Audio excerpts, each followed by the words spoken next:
Carlos Vergara, quien va a moderar este panel. Carlos, todos ustedes lo conocen, es director del Mercurio Valparaíso. También nos acompaña Marcelo Mena, quien va a representar el programa de Jasna Proboste. Adelante, pásenos. Sí. También nos acompaña Victoria Paz, quien va a representar el programa del candidato Sebastián Sichel. Y José Manuel El Rojo Edwards, quien va a representar el programa de José Antonio Kast. ¿Sí? Así que ahora le voy a dar la palabra a Carlos, quien va a moderar este encuentro. Muchas gracias, Carlos. Muchas gracias. Ahí se escucha perfecto.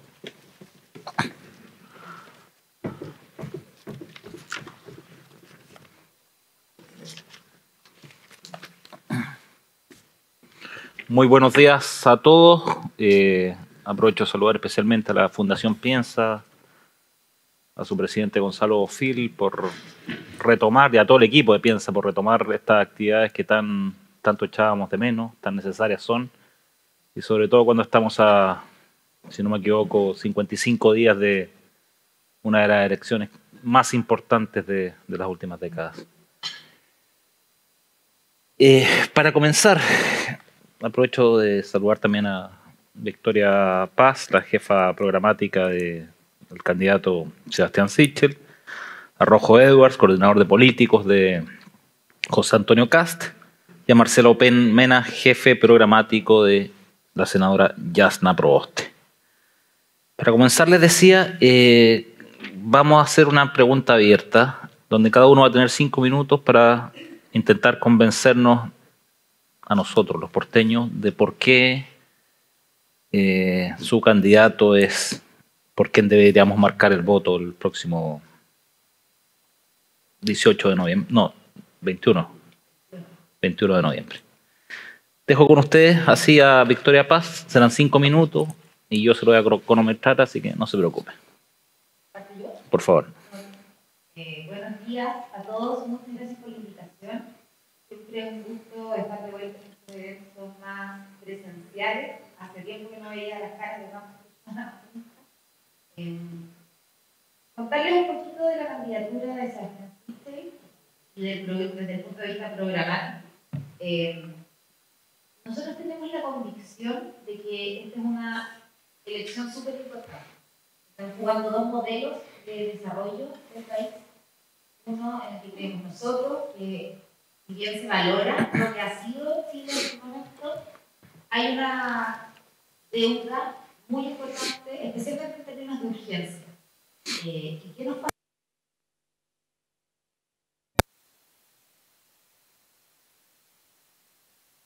¿Igual me escuchan? Ya. Empezamos a mirar promedios. ¿Y qué pasa cuando tú miras promedios? Que pierdes la visión de aquellos que se te van quedando atrás en ese promedio.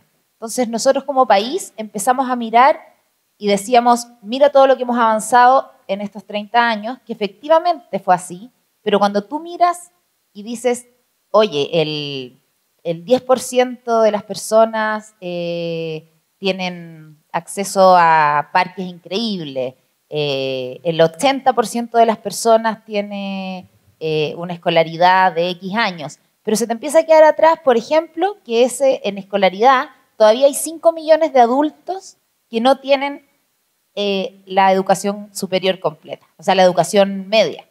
En el fondo, el colegio no lo han terminado.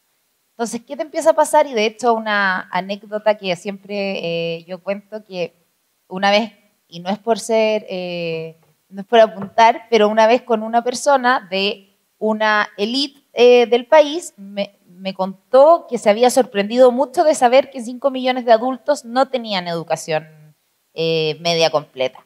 Entonces, en el fondo yo le dije, el único sorprendido era esa persona, porque si tú tienes 5 millones de personas que no tienen educación media completa, eso significa que al menos una persona por familia no tiene la educación media completa. Entonces, en general, todos los chilenos conocían esa realidad, excepto esta persona que me estaba contando que lo había descubierto. Entonces, eso es la segunda patita que quería, en el fondo, como esto es más quizá un diagnóstico, pero por una parte que las velocidades nos quedaron demasiado cortas, las urgencias no fueron lo suficientemente impuestas, y lo otro que yo creo que también es un diagnóstico bien compartido, que es una desconexión entre lo que son las élites del país y la sensación un poquito más general de que estas urgencias no estaban llegando y de que había muchos temas en los que hay brechas. ¿Y cuáles son las principales brechas? Un tema muy, muy importante es el tema del trato. El tema del trato, cuando uno mira encuestas un poco más subjetivas o un poco más cualitativas, es un tema fundamental. Y el tema del trato te permea todo, porque en el fondo es una cosa de cómo la persona se siente atendida, ya sea en el Estado, ya sea en la empresa privada, y te empiezan a decir, pucha, para contratar un servicio telefónico me demoro un día, pero para salirme me demoro 45 días. Y tengo que hacer unas colas infinitas, el típico, la broma por teléfono que te hacen pasar por todas las oficinas de servicio al cliente. Entonces, en el fondo yo creo que hay un diagnóstico que ya está un poquito más compartido de que en Chile tuvimos un problema de velocidades muy grave y de no saber escuchar que esa pérdida de velocidad estaba impactando muy fuerte en que hay una masa muy grande de la población que se empezó a sentir una ciudadanía clase B y que había una ciudadanía clase A. Y eso, por supuesto, te genera problemas de cohesión social muy importantes. Dicho esto, nosotros creemos en un programa con cambios profundos, pero con cambios que llegan a alguna parte. Yo les diría que esa es la principal característica del programa. En el fondo, creemos en cambios profundos, creemos en cambios reformistas, no en dinamitar lo que hay, pero en llegar a alguna parte. Cambios que sean rápidos, drásticos, pero que sepan a dónde van. Yo no puedo dinamitar un sistema de pensiones sin saber dónde estoy yendo. Yo no puedo dinamitar un sistema de carabineros sin saber a qué sistema voy a llegar. En el fondo no podemos estar en una prueba y error, pero considerando que voy a probar sin saber cuál es la prueba. Simplemente voy a dinamitar lo que está porque no me gusta. Y eso es parte fundamental, yo creo, del programa. Tiene pilares súper estructurados en base un poco al diagnóstico que les estaba contando. Por una parte tiene un tema muy central de un Estado que se ponga del lado de las personas, o sea que todo sea mirado desde la persona que está haciendo la fila. En general los programas se construyen desde la persona que está al lado de acá, de la persona que está en la oficina del administrador público, y estamos tratando de hacer un programa que esté desde el lado de allá, desde la persona que está haciendo la fila, esperando la atención. Por otro lado, un programa muy enfocado en emprendimiento y sustentabilidad. No creemos que sea incompatible ni el desarrollo ni el medio ambiente. Creemos que son dicotomías un poco antiguas y que se puede avanzar con las dos cosas. Y en el emprendimiento y sustentabilidad yo les diría que es la mayor cuota que hay. Nosotros tratamos de no hablar de descentralización, sino que de regionalización, por la importancia que tienen las regiones y por la importancia que en todo lo que es emprendimiento, en todo lo que es desarrollo medioambiental y desarrollo sustentable, tiene lo que significa la regionalización misma, porque cada región tiene aspectos fundamentales que hay que impulsar para que ese desarrollo sea armónico, con sus ciudadanos, con las comunidades, especialmente con el turismo sustentable en la mayoría de las regiones. En tercer lugar, estamos pensando en una red de protección social. Muchas gracias, Victoria. Me quedan 2 segundos. ¿Me pasé? Ya. Una red de protección social, y lo más importante es que esa red de protección tiene transferencias directas, que es una innovación en la política chilena. Y por último, un programa muy inclusivo en todo lo que son algunos grupos que se nos han ido quedando atrás, como son personas con discapacidad, etc. Y bueno, me cortaron, así que no puedo seguir. Harto que se pasó, pero bueno. Muchas gracias. Ahora es el turno de Marcelo Mena, representante de Yasna Proboste. Tiempo para no... Va a tener 6 minutos porque la señorita Victoria se pasó considerablemente. Señora, por favor. Señora. Por favor. La veo tan joven que... Sí, muchas gracias y bueno, saludo a todos los presentes y muchas gracias por la invitación, Carlos. Y a, no sé si se te escucha. ¿Se escucha, no? No, ahí está mejor. Perfecto, entonces, ¿por qué votar por Yasna Proboste? Primero que todo tiene que ver con la responsabilidad de poder ofrecer cambios que se puedan lograr. Y la verdad es que con un balance estructural fiscal que es importante. Como decía Rodrigo Wagner, nuestro coordinador económico, que uno no puede ofrecer con una cuota de completo un asado. Y por tanto, es importante que haya una recaudación permanente para gastos permanentes y por tanto diría las candidaturas de Gabriel Boric, que promete en 4 años lo que se va a pagar en 8 o más años, o el caso de la candidatura de derecha que con crecimiento se cree que va a aumentar la recaudación, cosa que no ha pasado porque al final de los gobiernos sigue aumentando el déficit fiscal y por tanto es importante eso también. También los acuerdos, yo creo que es súper importante porque requiere todos los talentos y que el origen de barrio, de clase, de raza, no sea, de género, no sea limitaciones para el desarrollo de los chilenos, porque es lo que más reciente hoy día, de que hay una fiesta que está ocurriendo, pero a la cual no todos están invitados. Gracias. Muchas gracias, Marcelo. Respecto a la alusión que usted hizo a Gabriel Boric, les recuerdo que el jefe programático, Diego Pardo, fue contactado, invitado y finalmente no confirmó ni descartó su asistencia, así que por eso no estaba acá el representante Gabriel Boric. Rojo Edwards, su turno, respecto de José Antonio Cast. Bueno, muchas gracias por la invitación. Quiero destacar lo que hace la Fundación. Yo quiero contarle a Gonzalo y a todos ustedes que yo soy presidente ejecutivo de otro centro de estudio, de ideas republicanas. Es a lo que me he dedicado estos últimos años, una vez que terminé como diputado. Quiero resumirles, antes de llegar a las políticas públicas en concreto que proponemos, qué es lo que es el proyecto republicano. Y voy a partir con una frase que dicen que la dijo el señor Jefferson, Thomas Jefferson, pero no sabemos si la dijo. Y es que el precio de la libertad es su eterna vigilancia. Si perdemos la batalla de las ideas, la batalla de la cultura, la libertad, la democracia, la defensa del más débil, la justicia social, no están garantizadas. Porque no solamente tenemos que ganar la batalla de las ideas, porque resulta que también es verdad que, como decía otro filósofo, las creencias son el sustrato más poderoso de la naturaleza humana y en virtud de ella todo puede ser transformado.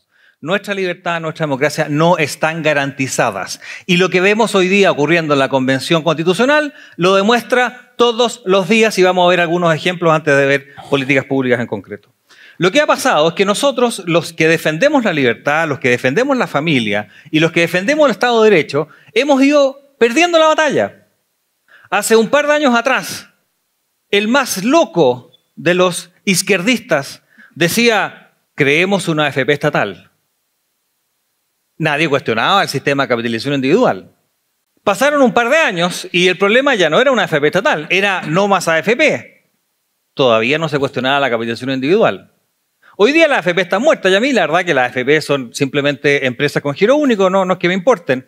Pero hoy día ya se cuestiona la capitalización individual, que probablemente ya no va a existir. Y no solamente eso, sino que hoy día tenemos una candidata como Yasna Proboste que tiene no uno, sino que 3 proyectos, en que una de las cosas principales es nacionalizar, como lo dice su título, los fondos de pensiones de todos los ahorrantes. Y en los otros 2 relativiza la propiedad privada. Candidata presidencial de lo que antiguamente era la centroizquierda.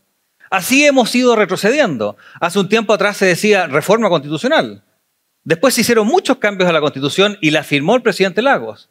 Después unos locos decían asamblea constituyente. Hoy día los locos somos nosotros que decimos que quizás queramos rechazar lo que hace la Convención Constituyente. Hemos ido perdiendo la batalla de las ideas. Y vamos a ver qué es lo que está pasando en la Convención Constitucional. Fíjese que hay varias comisiones que tienen que ver, una de ellas, los derechos fundamentales. Fíjense que dentro de los derechos fundamentales no se va a ver como prioritario el derecho de los padres a elegir la educación de los hijos y la libertad de enseñanza. No se va a ver la libertad de trabajo. Se estableció de que la persona no estaba antes que el Estado. Perdónenme, las personas estamos antes que el Estado. El Estado es mucho posterior. Es el Estado el que está al servicio de la persona, pero para los convencionales ya ni siquiera eso está garantizado. Y que alguien me explique cómo podemos defender la libertad sin propiedad privada. O sea, ¿cómo puede haber diversidad de proyectos educativos si todos los proyectos educativos los maneja el Estado? ¿Cómo puede haber libertad de trabajo si el único proveedor de trabajo es el Estado? O sea, tú te enojas con el Estado y te quedas sin trabajo. Si la propiedad no la tenemos nosotros y no somos propietarios de nuestra vivienda, ¿cómo podemos tener libertad? La propiedad privada es base para la libertad y hoy día no es prioridad, porque la libertad está siendo atacada por la Convención porque hemos perdido la batalla de las ideas. Pero fíjense que en esta misma comisión hay 3 cosas que sí están consideradas como fundamentales.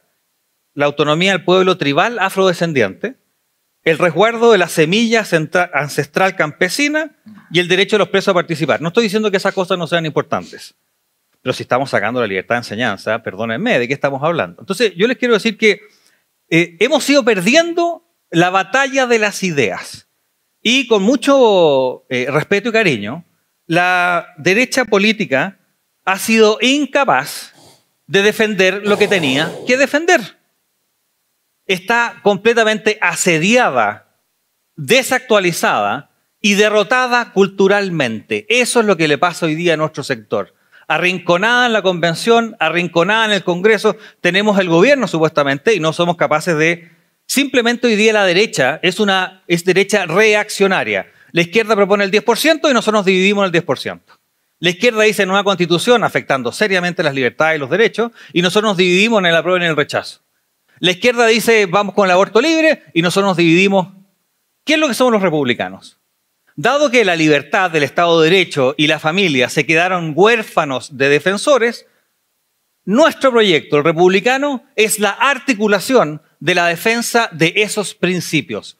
Y por eso es que hoy día es muy importante y es extremadamente necesario que haya alguien como José Antonio Kast que defienda las ideas de nuestro sector, porque el resto del sector, con tal de subirse a los nuevos tiempos y tratar de encontrar un centro político que no es más que debilidad para efectos de defender lo que creemos como la libertad, resulta que en vez de defender las ideas, lo que hicieron fue simplemente tratar de ganarse las banderas de los otros.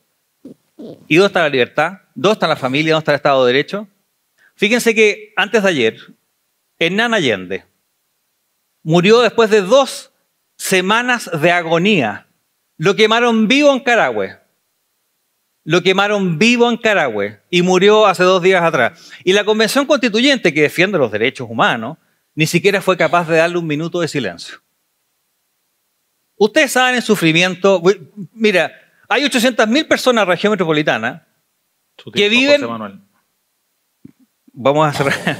Que viven bajo la influencia, obviamente, de los crimen organizados y la gente del sur. Pero antes de terminar, si necesito un minuto más, por favor, o ya me pasé los 6. Dame un segundito, por favor. Después le damos el resto del resto. Este libro es el que hizo Ideas Republicanas del Centro de Estudios ligado al Partido Republicano, del cual yo soy director ejecutivo. Tiene 3 partes. El primero es un manifiesto.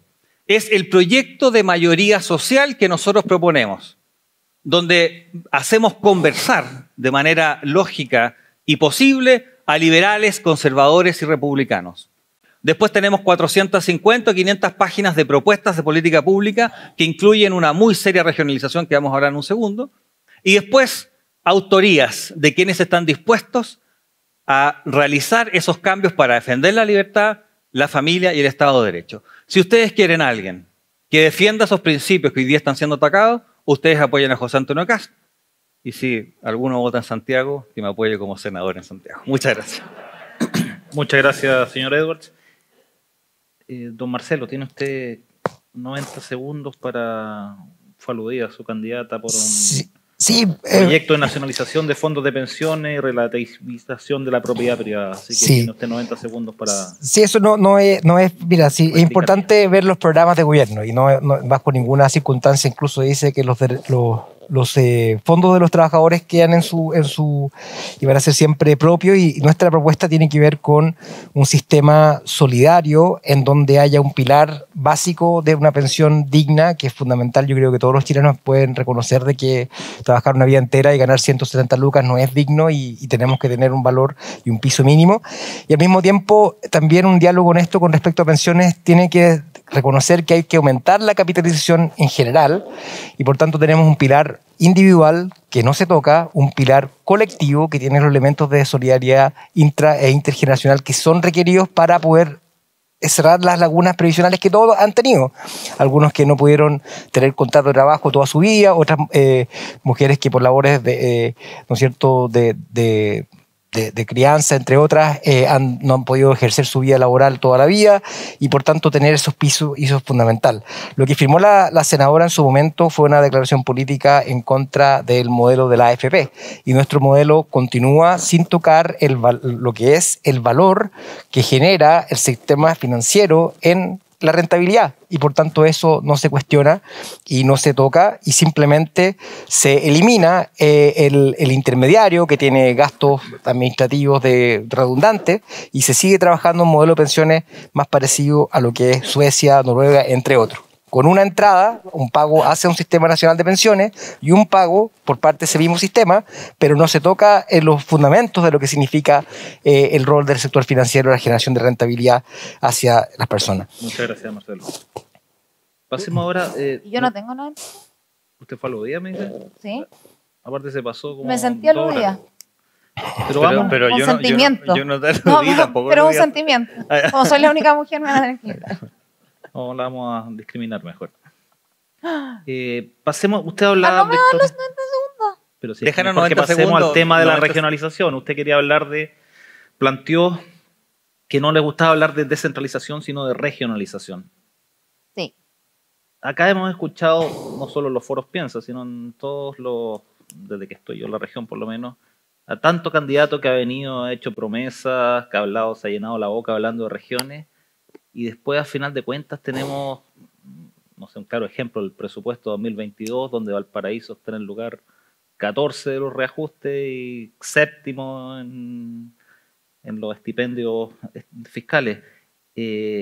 ¿Por qué debiera ser distinto y qué promete el candidato Sebastián Sichel para efectivamente hacer un gobierno centrado en regiones? Ya, solamente quiero hacer un segundo Quería poner el tema, yo siempre, como no soy candidata a nada, yo respeto mucho las posturas de los otros. Solo quería decir que en términos de lo que plantea el Partido Republicano, en el fondo, más que defender ideas, solo quiero decir que cuando la derecha se atrinchera de esa manera, va a ser replicar exactamente lo que pasó en el apruebo-rechazo. Entonces, el voto por esa postura, y no es porque la postura en sí misma, independiente de que yo no comparto muchas cosas, cuando se atrinchera de esa forma va a pasar un 28, o sea, un 22-78 de nuevo. Eso es a donde va cuando se apuesta por una postura de ese nivel de atrincheramiento, que está bien, defiende cosas que cree que son correctas, pero Chile necesita una mayoría. Y para ser mayoría tienes que avanzar hacia acuerdos con otra persona. Si no, es decir, bueno, yo voy a defender lo que quiero defender, pero me voy a quedar en ese 22 y no tengo cómo moverme de ahí. Eso solamente quería decir. No aludí a nadie en particular, entonces no tienen 90 segundos. Respecto de regionalización. ¿Por qué creo que, y como yo tampoco, repito, no soy candidata, no voy a hacer promesas, solo voy a hablar del tema? ¿Cuál es la postura respecto de regionalización? Obviamente hay que avanzar en la descentralización de las competencias, eso es muy claro, avanzar en descentralizar servicios que en realidad no tienen por qué estar dirigidos desde Santiago, lo que es Corfo, lo que es Cercotec, lo que es INDAP, darle mucho más competencias a nivel regional, pero yo sí soy una ferviente creyente en la iniciativa privada. Por lo tanto, cuando tú incentivas la iniciativa privada a nivel regional, y si bien necesitas las competencias estatales, el presupuesto estatal, también permites que la región por sí misma florezca. Te pongo un ejemplo. Hidrógeno verde. Hidrógeno verde, no sé si todos saben, es la energía del futuro, es una nueva industria que se puede crear en Chile. Las estimaciones preliminares dicen que puede crear 300.000 empleos, y muy buenos, porque es una energía que serviría para electrificar todo lo que es especialmente la industria del transporte y de la minería. ¿Qué es lo relevante de esto? Cuando tú planteas que tú vas a hacer esta medida a través de una empresa estatal, tú condenas a que esos 300.000 empleos no se den, porque solamente vas a tener una empresa estatal llevando a cabo con un funcionario que no sé si es la persona más idónea para identificar la señalización del mercado, entonces tú reduces una industria que podría ser descentralizada porque puedes ponerla en el norte donde tienes la energía solar y en el sur donde tienes la energía eólica y puedes ahí ampliar la capacidad regional de tener industria propia, empleos propios, y tú lo que haces es decir, no, yo voy a tener una empresa estatal y esa empresa estatal probablemente va a generar 10.000 empleos y no va a dar el ancho de lo que necesita el país en términos de esa industria. O, por ejemplo, turismo. Cuando tú dices, yo quiero tener una empresa que provea materiales de la construcción para turismo o para lo que sea, nuevamente estás achicando la cancha. La empresa que propone el diputado Boric es de materiales de la construcción, pero irradia a todo.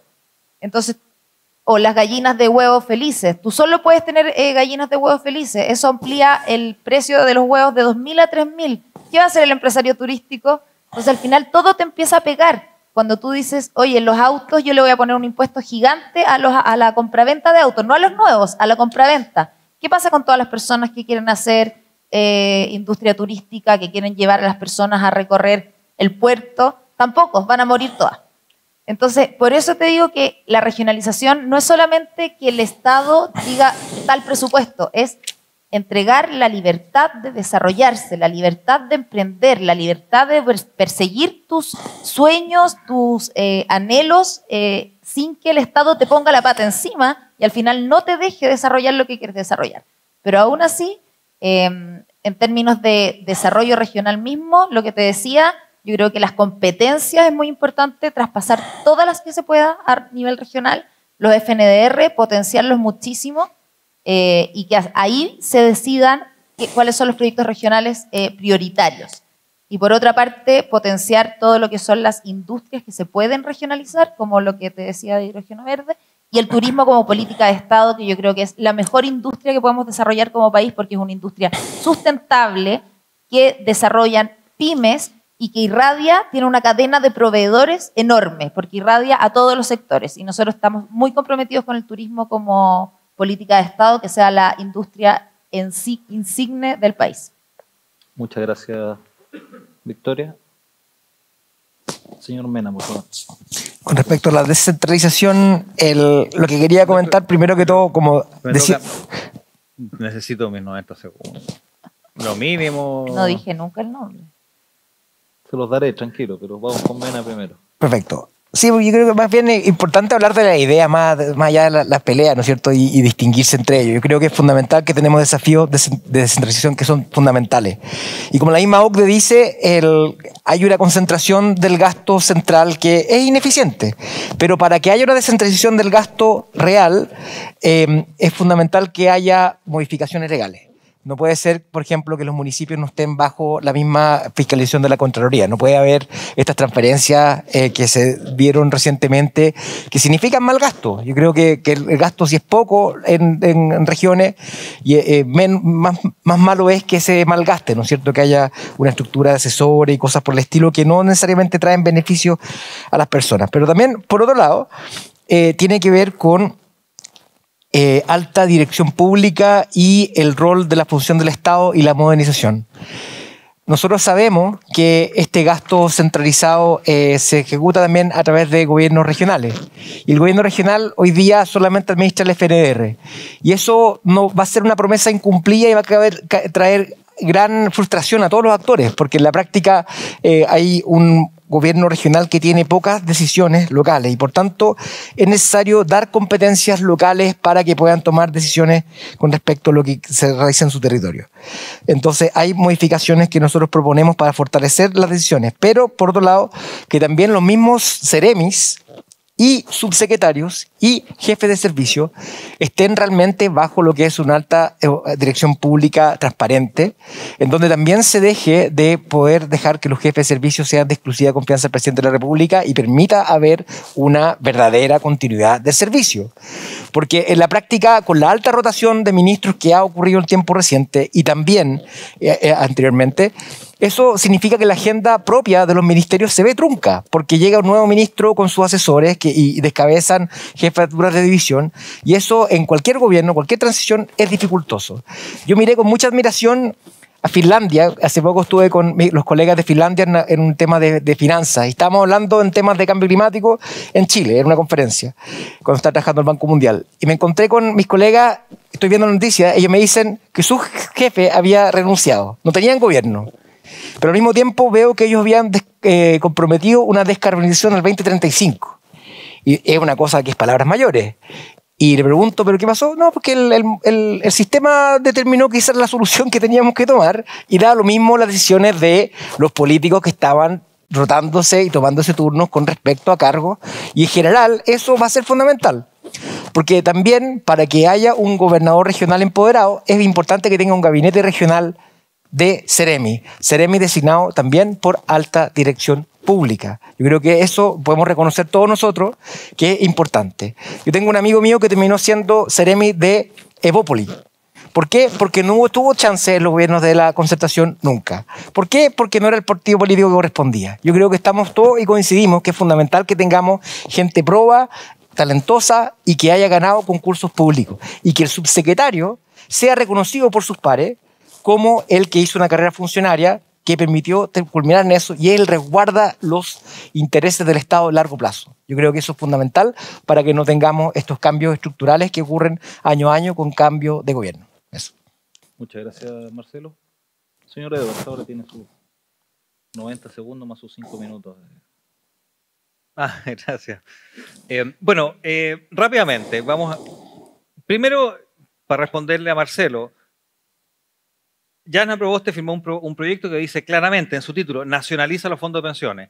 En el artículo 152 habla de cuentas nocionales, o sea, nuestros ahorros van a ir a un vale por, que vaya usted a cobrarlo después de 15 años porque su plata no va a estar. Cuenta nocional. Y no solamente eso, los actuales fondos se van a considerar a valor libro. Vaya usted a comparar los valores comerciales con los valores libro, a ver si le conviene hacerlo o no. Eso está firmado por Jasna Proboste. Ese es el respeto a la propiedad privada y a los ahorros de los ahorrantes de la candidata. Del crecimiento, yo le quiero decir a Marcelo que revise la historia y los datos del Banco Central. Nunca en la historia de Chile habían aumentado tanto los ingresos fiscales como lo hizo Chile cuando el impuesto a las empresas era del 10 y del 15%. Nunca, porcentualmente, ni siquiera cuando se ha subido impuesto. Porque resulta que el crecimiento importa no solamente para superar la pobreza, sino que también para aumentar la recaudación. Y también vamos a ver los coeficientes de igualdad, el coeficiente Gini, y tampoco se han mejorado tanto los coeficientes de desigualdad o de igualdad como cuando teníamos impuestos más bajos. El crecimiento es tremendamente importante para superar la pobreza, para reducir la desigualdad y para aumentar la recaudación impositiva. Hace un tiempo atrás me di la lata de bajar todos los datos del Banco Mundial respecto al crecimiento y el tamaño del Estado. Grafiqué prácticamente todos los países en su crecimiento, tasa de crecimiento, tendenciales, por cierto, y tamaño del Estado. Y, oh sorpresa, no encontré ni un solo país que aumentando el tamaño del Estado aumentara su crecimiento. Eso no existe. Vaya a verlo. No ha pasado en Chile y en ninguna parte. Chile hace un tiempo atrás crecíamos al 7-8% promedio, mientras el mundo crecía al 3%, y hoy día el mundo sigue creciendo al 3%, más o menos como siempre, hasta antes de la pandemia, por cierto, y resulta que nosotros crecemos al 1 o el 2%, que no es suficiente ni siquiera para reemplazar la cantidad de gente que estamos aumentando. Así que el crecimiento es fundamental y las tasas impositivas son muy importantes. Y ahora quiero responderle a Victoria Paz.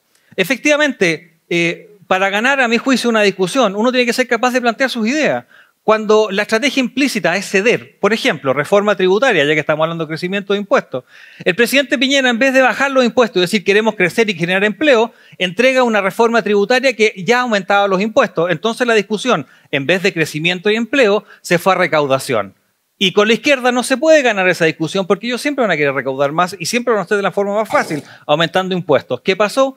Claro, hemos ido perdiendo la batalla de las ideas porque no somos capaces de defender lo que creemos. Usted no le gana a alguien que tiene proyecto cuando no tiene proyecto. Y yo les quiero decir algo, el candidato más elegible en la segunda vuelta hoy día de nuestro sector es José Antonio Kast porque tiene proyecto. Porque tiene proyecto, no va a entregar la reforma tributaria al otro sector simplemente aumentando los impuestos, desechando nuestro eje, que es decir que queremos crecer para superar la pobreza, mejorar la desigualdad y recaudar más en vía con el crecimiento. Respecto a la regionalización, quiero decir que en nuestro juicio hay dos palabras claves, hay muchas más, pero voy a proponer dos palabras claves para efectos de la regionalización. La primera es subsidiariedad y la segunda es balance.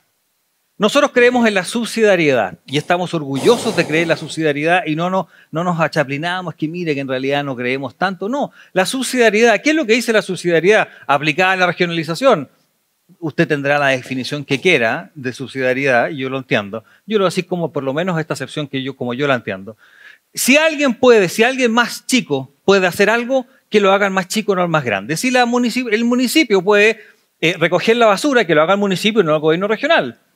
Si el gobierno regional puede revisar y controlar y administrar los pasos fronterizos, que lo haga el gobierno regional y no el gobierno central. El gobierno regional no nos puede proveer defensa a todos los chilenos, que lo haga el gobierno central. En general, nosotros queremos bajar las funciones a la organización que está más cercana a la gente.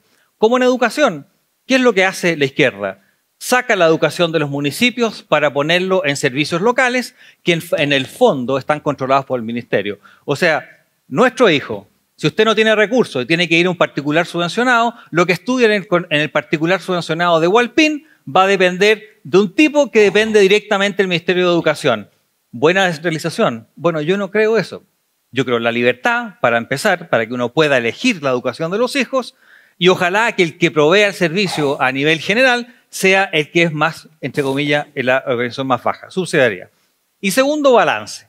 Una de las cosas que ocurre en Chile es que el poder de la región metropolitana es tan absoluto que las regiones se enfrentan a la metropolitana sin ningún poder, entre comillas, de importancia, porque es demasiado lo que hay en la región metropolitana. A Santiago y a las regiones les conviene que haya una distribución mejor del poder que existe en Chile. Si la estrategia implícita que hoy día tenemos es seguir creando regiones chiquititas, Arica, Los Ríos, Ñuble, bueno, no reclamemos después que haya una gran región metropolitana y después una serie de regiones chiquititas que después se enfrentan a la región metropolitana de esta manera. Nosotros creemos, y lo hemos planteado en este libro, en Ruta Republicana, que debiésemos tender a una organización, o por lo menos, no sé si un dibujo, pero una organización de macroregiones que tengan tamaño suficiente, que tengan identidad cultural e identidad productiva y se puedan enfrentar en general en la negociación y conversación de país de manera más razonable en este caso con Santiago. Respecto a los gobernadores regionales y los delegados presidenciales y los delegados provinciales, a nuestro juicio tenemos que eliminar los delegados presidenciales y eliminar los delegados provinciales y todas esas facultades pasárselas a los gobernadores regionales. Ahora, los gobernadores regionales, si les vamos a dar más poder, tenemos que darle más responsabilidad.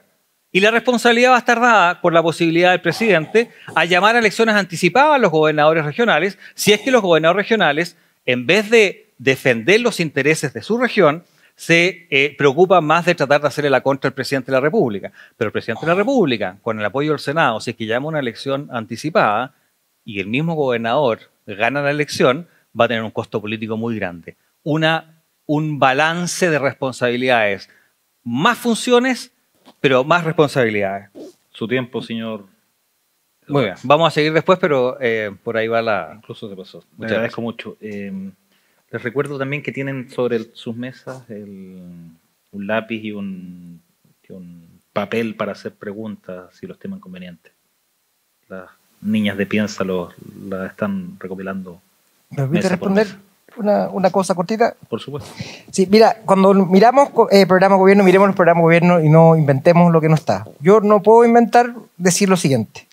El programa de gobierno de Kast habla de que el cambio climático relativizándose, como que no fuera una realidad, ¿cierto? Y por tanto habla de la importancia del carbón limpio, que cuesta como 3 veces, 4 veces más de lo que cuesta la energía renovable, o la energía nuclear, que se demora más de 10 años en construir, y tiene a cargo del tema energético una persona que es propulsora de la energía nuclear, que se demora 10 años en construir y por lo menos 5 veces más caro de que es la energía renovable.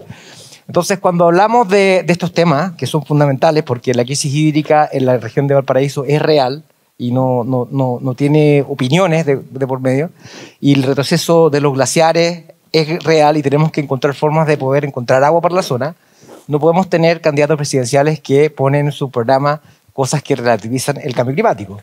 Así que esperemos que eso se revierta, eso no es un invento, es parte del programa gobierno y no estoy viendo proyectos de ley previos, estoy hablando de lo que está hoy día en su página web. Eso. Muchas gracias, Marcelo.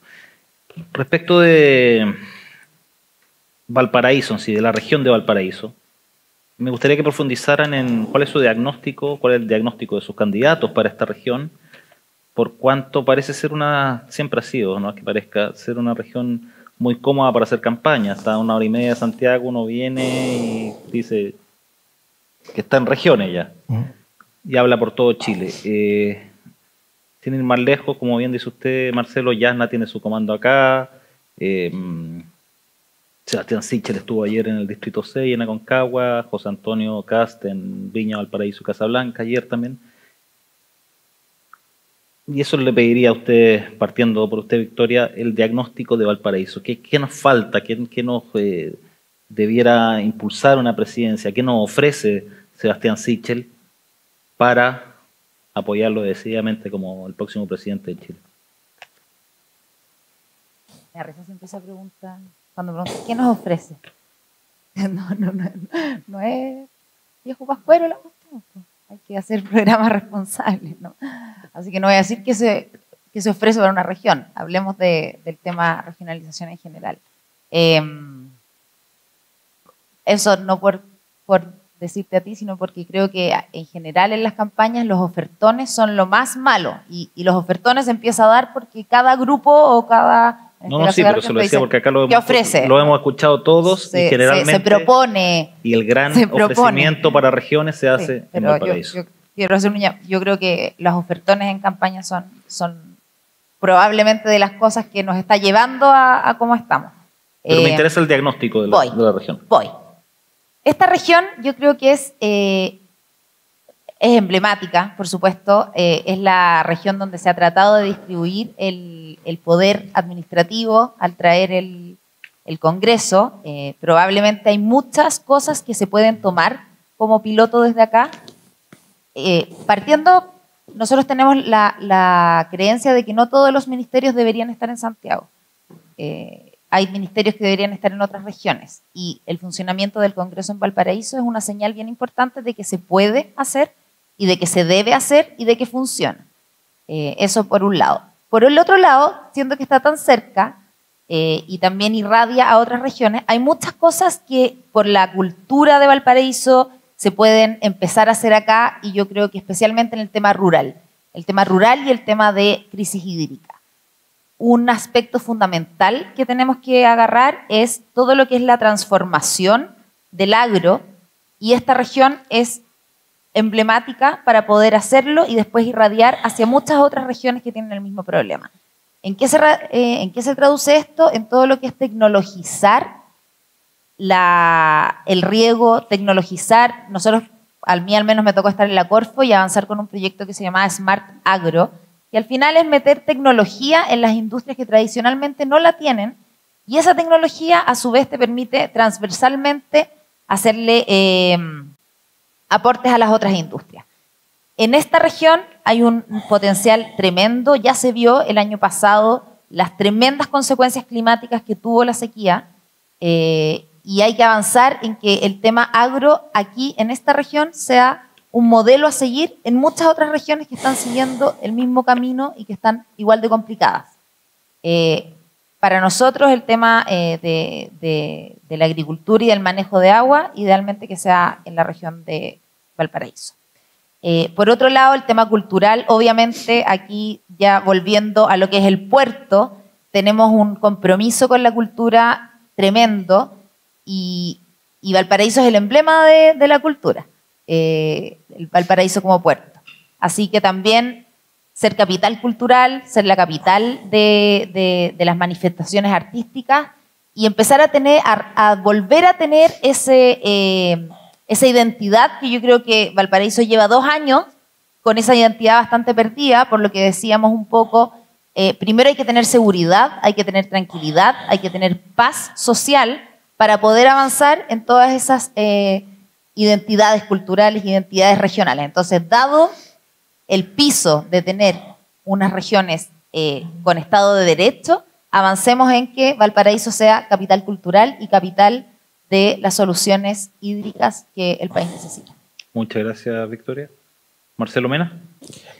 Sí, nosotros estamos proponiendo un Ministerio del Mar y de la descentralización. Subdere que se vaya ya. En el fondo no puedes tener un subsecretario negociando con un gobernador regional electo con mayoría grande, y por tanto es fundamental que se eleve a ese rango.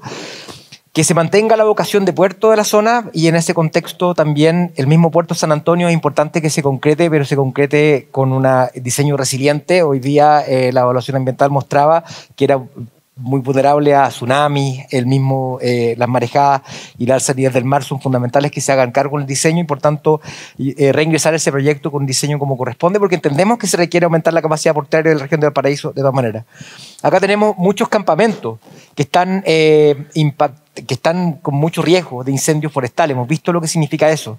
Y por tanto la misma erradicación de los campamentos, priorizando los lugares donde hay zonas de riesgo, con incendios forestales, con alubes, entre otros. Un programa de empleo de emergencia que tenga un propósito, que no sea hacer cualquier tontera, sino que realmente tenga el propósito de limpiar esas quebradas y espacios periurbanos para impedir que haya un daño de esa naturaleza. Por cierto, cuando uno habla de descentralización, tiene que haber descentralización tributaria. Y estos tiempos, hoy día se recaudan más o menos unos 30 millones de dólares al año en la región de Valparaíso, en Puchuncaví en particular, donde nunca había un financiamiento como corresponde de la recuperación ambiental de la zona. Yo creo que es fundamental que esos tributos se puedan gastar en lo que se llama un fondo de recuperación ambiental de la zona, que permita tener un equilibrio mucho más sano entre las comunidades y las actividades productivas que se realizan en la zona. También el tema de...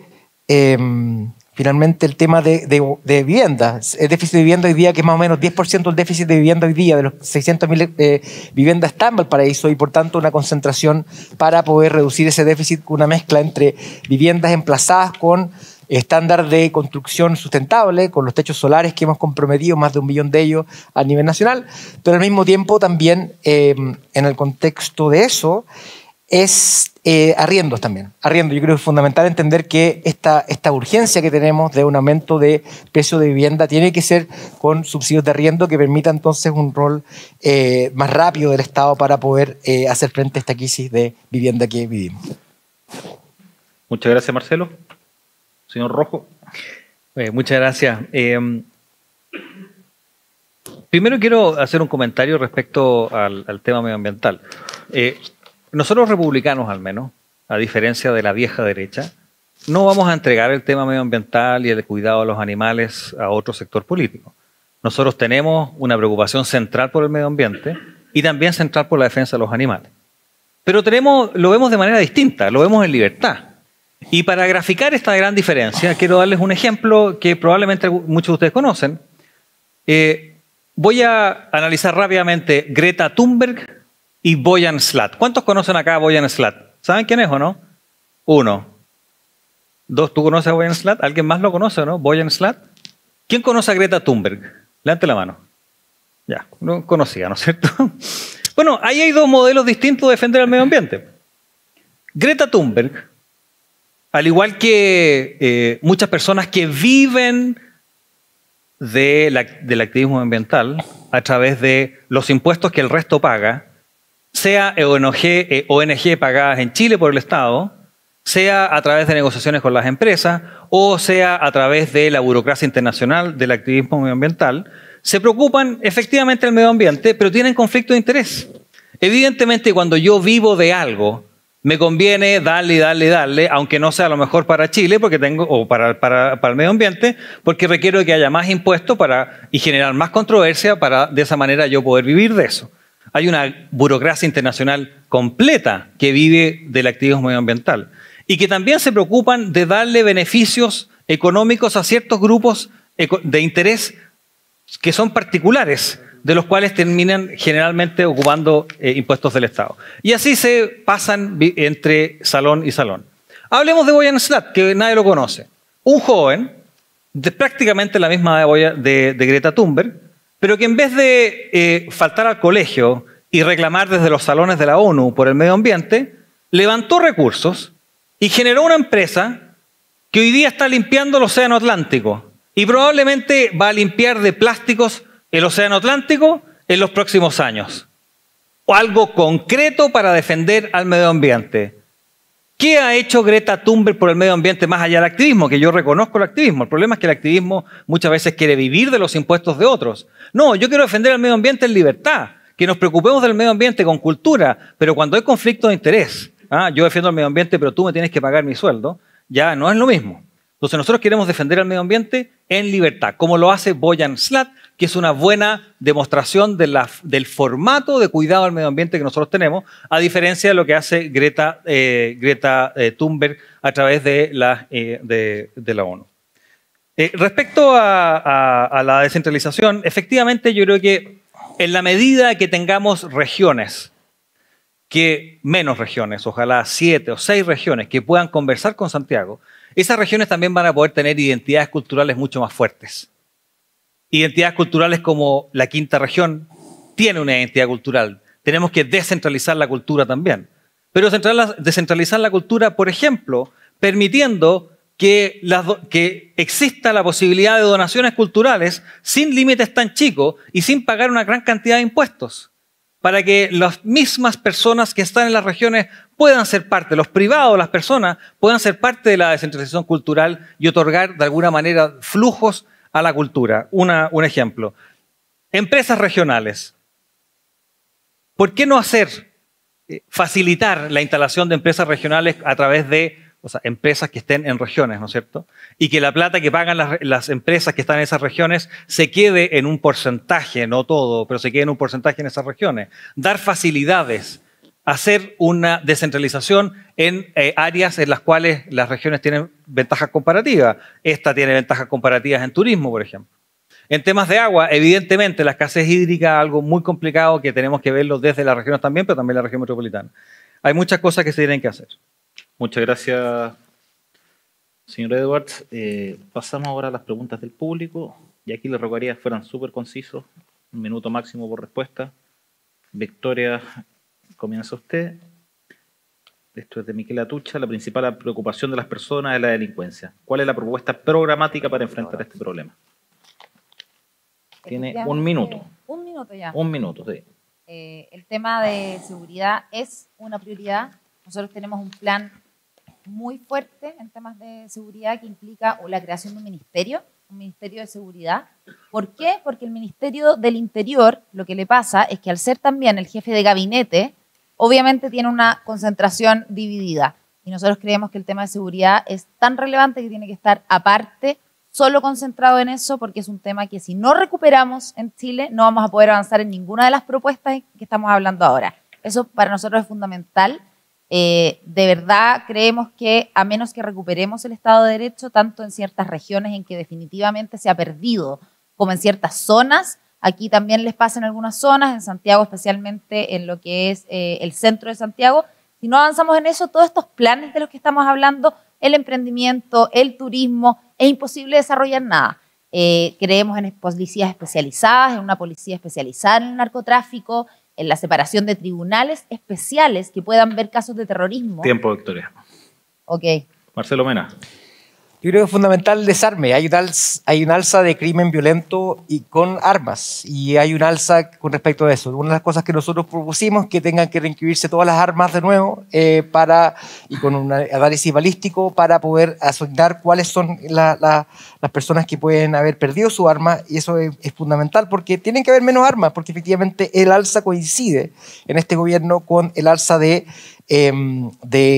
acceso a armas, el alza de asesinatos, 80% en algunos barrios, 40% en gran parte de la zona. Cuando el crimen ha bajado en el resto del mundo, en Chile ha subido. Eso es fundamental. Meterse en el tema del narcotráfico fuerte, no con los que comercializan en la calle, sino que siguiendo la plata. Tiene que ver con transparencia de cuentas, tiene que ver con hacer una unidad de persecución del crimen organizado, y eso es fundamental que se haga. Al mismo tiempo, retomar barrios críticos, que son verdaderas zonas de sacrificio, donde no hay la presencia del Estado. Tiempo, Marcelo, gracias. Eso. Rojo, Edwards. ¿Me podrías leer rápidamente la pregunta? Que no estoy seguro si la escuché bien. La pregunta el programa de seguridad pero respecto seguridad a la general. delincuencia. Sí. Sí. Bueno, primero nosotros queremos defender a la institución de Carabineros. Lo primero que vamos a hacer es devolverle atribuciones para que puedan defendernos. Nosotros creemos que tiene que respetarse la autoridad como no se ha respetado. Carabineros es una gran institución al lado de los carabineros de otros países de Latinoamérica donde uno lo paran por cualquier cosa y pasa $20 o lo que sea, y acá en Chile no está eso. Así que lo primero, respetar a Carabineros, apoyar la institución y devolverle atribuciones, algo que no ha hecho la vieja derecha. Y segundo, para efectos del crimen organizado, queremos revisar la forma para cambiar la estructura en que trabaja Carabineros, más allá de los cambios que hay que hacer en Fiscalía y la Justicia, porque aquí se le carga la mano a Carabineros, pero la verdad que con los fiscales con el incentivo que tienen los fiscales a cerrar las causas para ganarse el bono, digamos, y la justicia con la manga ancha para aplicar la ley según los sentimientos de los jueces y no la ley como está, es bien jodido. Pero respecto a Carabineros, queremos cambiar. Hoy día tiene una organización que es como chimeneas. Tenemos la BRICO, la OS7. Nosotros queremos cambiarlo, en vez de chimenea, como una red neuronal. Juntar a la OS7, la BRICO, junto con registro civil, un segundo porque si no queda nada, pero con el registro civil, con aduana, con el servicio de impuesto interno, para atacar a toda la red del narcotráfico y del crimen organizado. No solamente el que lleva la marihuana o la pasta base o lo que sea, sino que el que la financia, al que lava el dinero, pero para eso necesitamos la colaboración del servicio de impuestos internos, aduana, registro civil, etcétera, para pillarlos a todos y darles duro a los delincuentes que realmente está desbocado. En Chile, gracias. La pandemia de la inseguridad es la peor pandemia que estamos viviendo. Gracias. Esta región tiene un grave problema con las tomas. Déficit de vivienda. ¿Cuál es la política de vivienda que proponen al país? Partimos esta vez por el señor Mena. La política tiene que ver con, bueno, primero que todo encontrar suelo. Acá hay bancos de suelos que encontrar porque hoy día un problema que tenemos para poder construir más viviendas que sean accesibles es que sean en lugares integrados y por tanto también es fundamental revitalización de cascos históricos que han sido, ¿no es cierto?, postergados. En el caso de la región de Valparaíso y la comuna de Valparaíso, el crecimiento ha sido hacia la periferia y eso significa mayores tiempos de traslado. Y sabemos que hay un casco histórico que se puede revitalizar y se podría fortalecer. Y por tanto, eso es uno de los temas que hay que hacer. También la erradicación de los campamentos en zonas, ¿no es cierto?, que son riesgosas. Lamentablemente, los incendios 2015 se han replicado este mismo riesgo porque continúa ese mismo, se vuelven las personas al mismo lugar y porque no tienen un lugar que sea accesible en otro lado. Entonces, viviendas con arriendo, subsidios de 400.000 subsidios de nuevos viviendas a nivel nacional, 60.000 en la región de Valparaíso también. Y lo último que iba a decir tenía que ver... Tiempo. Bueno, ya está bien. Eduardo. Gracias.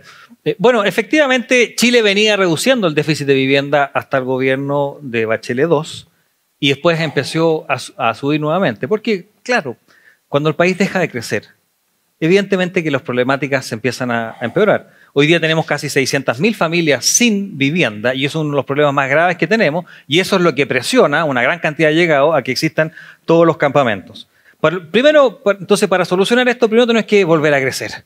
Que la gente tenga el trabajo. El trabajo es la mejor política para combatir la desigualdad y para que la gente pueda tener una vida digna. Que haya trabajo, que haya crecimiento. Después, planes de gobierno, efectivamente, tenemos que utilizar, por ejemplo, terrenos fiscales, algunos de los que quedan, terrenos fiscales para poder crear barrios. Nosotros queremos movernos de la idea de viviendas a barrios, porque la vivienda sola no genera cuerpo, no genera... Tú tienes que desplazarte muchísimo para llegar a los servicios y eso no te genera una mejora en la calidad de vida. Tenemos que también profundizar los subsidios en arriendo. Tiempo a la red. Y Victoria, por favor. Ya, muy corto. Primero, destacar que hay muchos estudios de que la demanda es mucho más por localización que por vivienda. Los campamentos muchas veces se producen porque las personas se les asigna en un lugar muy lejos de su red urbana o de su red social y por lo tanto vuelven a donde estaban antes en el campamento porque ahí tienen el colegio, las personas conocidas. Entonces hay que avanzar en que la localización esté disponible a través de medidas como reformar ciertas viviendas, reformar ciertos barrios, pero también quiero ser muy clara en una cosa, los campamentos no van a terminar a menos que también, por el otro lado, mantengamos una inmigración responsable. Porque ¿qué pasa? Que a medida que vamos sacando ciertos campamentos y logrando mejorar la vida de ciertas personas, por supuesto que se nos está aumentando el número de campamentos, especialmente en el norte, porque son personas que llegan por pasos no habilitados, y si hay sectores de la izquierda que les promete que van a tener casas libres para cualquier persona, independiente de su situación administrativa, y después, por supuesto, no podemos proveerle eso, se nos van a llenar las ciudades de campamentos. Entonces, es importante tener la responsabilidad de a quiénes podemos. Primero, tenemos que ver una situación responsable de ciudadanía y posteriormente avanzar en que todos puedan tener una vivienda digna, que es lo que todos queremos. Muchas gracias. Señor Mena, usted cuestionó el cuánto cuesta el programa de Gabriel Boric, por ejemplo. ¿Cuánto cuesta el de Jasna Proboste y a qué porcentaje del 5 puntos del PIB.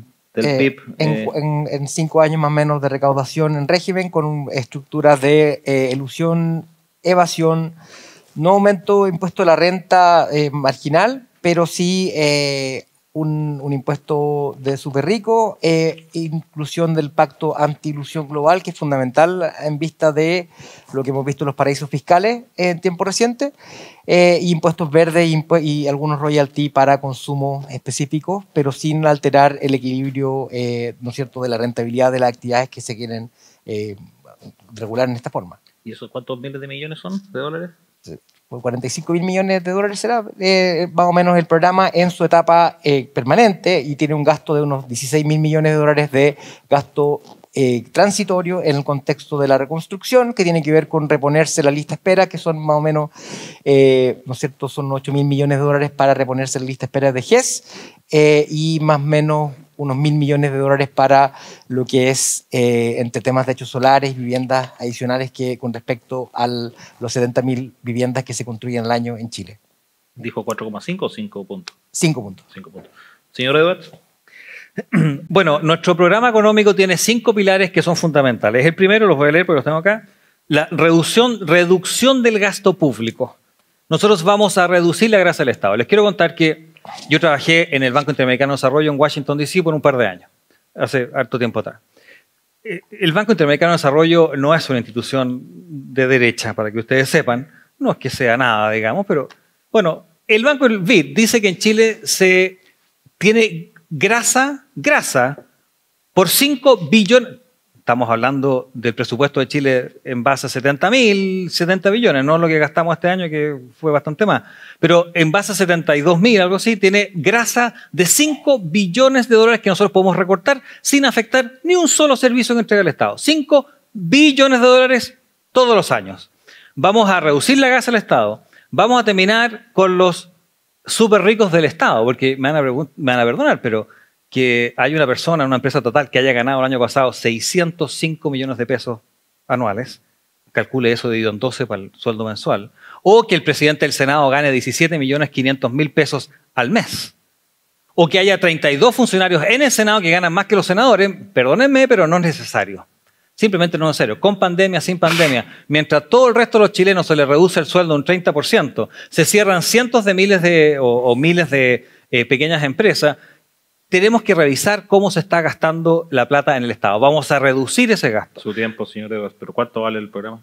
Es que lo que pasa es que está hecho de distinta manera. Nosotros queremos reducir el tamaño del Estado, queremos crecer.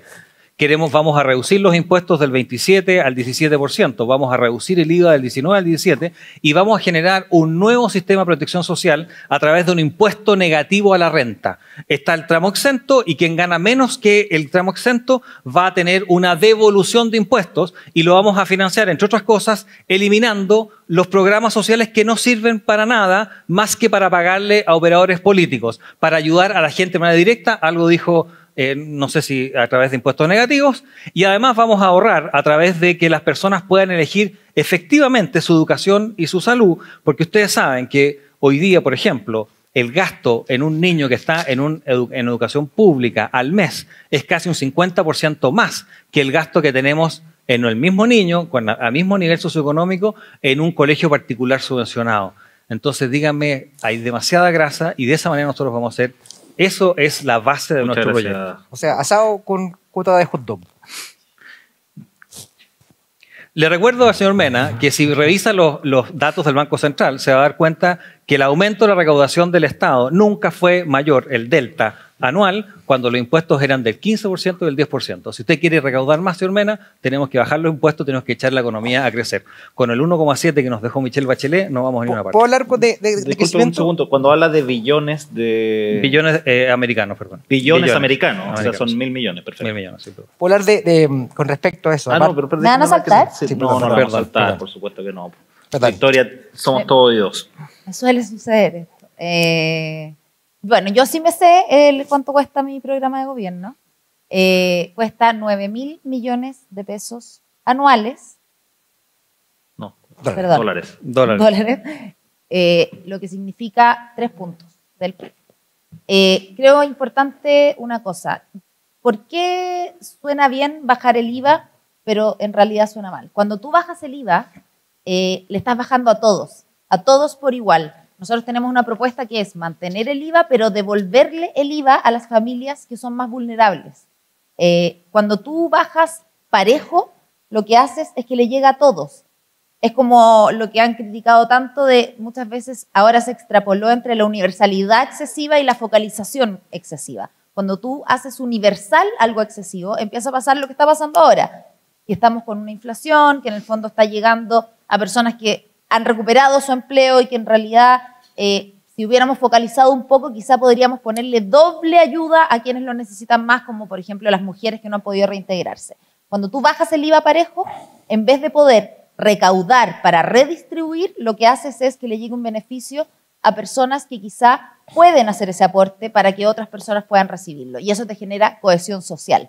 El programa que nosotros consideramos es un programa responsable. ¿Y por qué es responsable? ¿Por qué lo hicimos pensando especialmente en que sea responsable? Quiero mencionar solo, hay un estudio que estamos revisando de 117 países que han subido su PIB aproximadamente en el 7-8% que está planteando la izquierda. Hay solo 2 países que lo pudieron hacer y adivinen cuáles son. Uno es Grecia y el otro es Turquía. Y yo creo que no hay que profundizar mucho en cómo terminó su reforma tributaria. Muchas gracias, Victoria. Ya, y por último, para finalizar, ya no queremos quitarles más mañana a todos ustedes.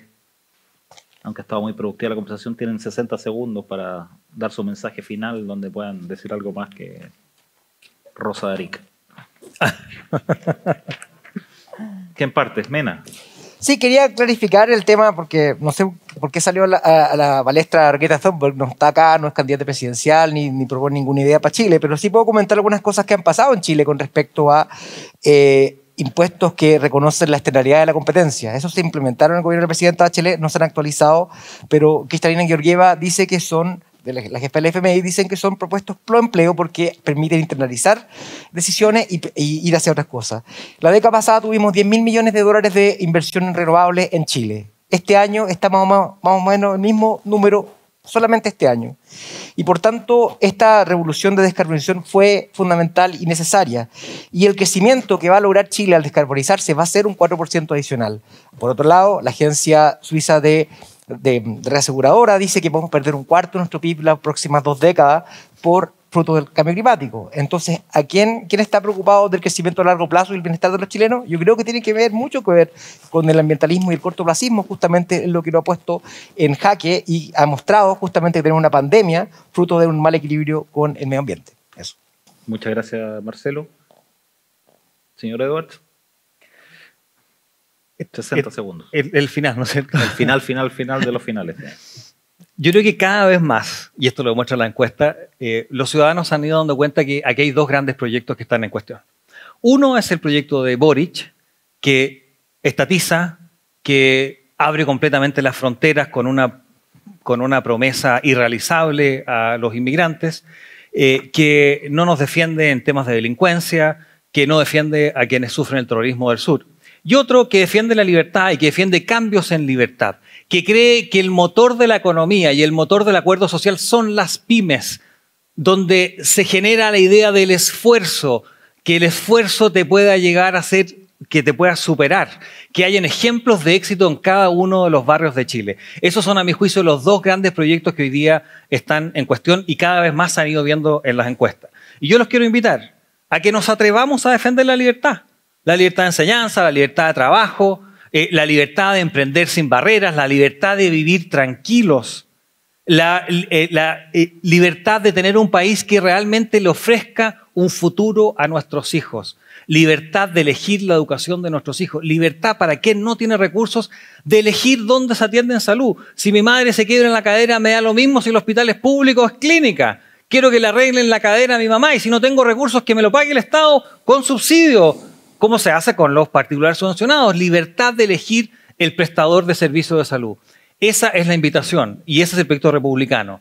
Una defensa de la libertad, una defensa de la familia y una defensa del Estado de Derecho. Eso es José Antonio Kast. Y si ustedes creen que José Antonio Kast es un buen candidato, ojalá también puedan apoyar a sus candidatos a diputados. Yo veo por aquí hay algunas personas, algunos candidatos, porque para que José Antonio Kast, que es un líder que moviliza y que puede ganar la segunda vuelta porque moviliza electores, a diferencia de otros candidatos que como no se atreven a definirse, no movilizan y por eso es que van a hacer las encuestas. José Antonio Kast moviliza y también necesita un parlamento que lo apoye y ahí creo que hay excelentes alternativas a las cuales ustedes podrían apoyar y ojalá ayudar de otras formas. Muchas gracias por la invitación y les deseo lo mejor. Acá en la Fundación Piensa, gran iniciativa y ojalá que se fortalezcan lo más posible en el tiempo. Bueno, y así damos por fin. De nuevo. Tiene usted la última palabra, ¿eh? No, ya. Nunca me había pasado, pero no tanto. Un poco de bullying nunca hace mal, Victoria. Menos mal, no soy sensible para nada. Yo creo que esta candidatura, la de Sebastián Sichel, tiene una propuesta a una centroderecha renovada. A una centroderecha que es capaz de construir mayorías para enfrentar el populismo de izquierda que efectivamente amenaza a nuestro país. Pero la posibilidad de enfrentarse a un populismo de izquierda con una trinchera de derecha, ya se vio lo que pasa. Ya se vio que vamos a terminar de nuevo en el mismo porcentaje insignificante y acorralado que está en la convención. Por eso, si bien hay que defender ideas, hay que tener posturas, también hay que tener apertura a conversar, a llegar a acuerdos. Acuerdos que no te paralicen, acuerdos que no signifiquen que tú cedes en temas que son fundamentales, pero acuerdos. A reconocer temas como son el cambio climático, a reconocer temas como son la importancia del emprendimiento, pero también la solidaridad y las personas que necesitan que las apoyemos en nuestra sociedad.